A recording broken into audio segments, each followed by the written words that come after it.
you know, because people are now like trying to find solutions. I think, you know, the way that I think about what's going to happen in 10 years.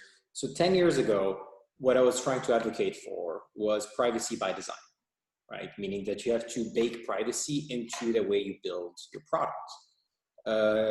I think today I'm actually advocating for something even more radical, which I call zero trust. So technology basically should not require you to trust anybody. And this is different from privacy, because privacy by design, you're kind of still trusting whoever's offering the service that they've done it right. The idea of zero trust is much like Bitcoin. There is no central authority that you're actually trusting in the first place.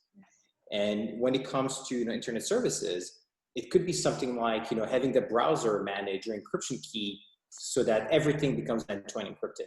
So it doesn't matter even if a service, you know, wants to cheat, because they wouldn't be able to control what happens browser side. So you're still trusting the browser, which is why you need things like Tor and so on and so forth.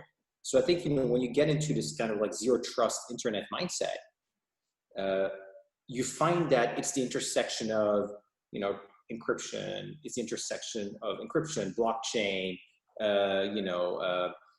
open source, dark web technologies. All of these things sort of like merge together at some point.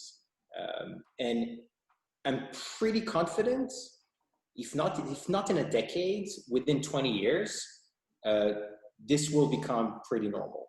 Like there is a cycle in technology that we go back and forth between decentralized and open to proprietary and closed. You know, it's the internet. The computer was initially, you know, a cool technology, and Windows came, it was closed. And the internet came, it was open. Then mobile phone came, it was closed. And whatever is happening next is actually becoming open again. There's a great book that I recommend reading that I really like. I think it was such a brilliant foresight in the future. It was written in the 80s by someone actually who used a pseudonym, Hakim Bey. He wrote an essay called The Temporary Autonomous Zone, which pretty much predicted everything we see emerging online today, including, you know, dissident groups using, you know, the internet as a way of expression and things like that. So like it's people have been thinking about those ideas.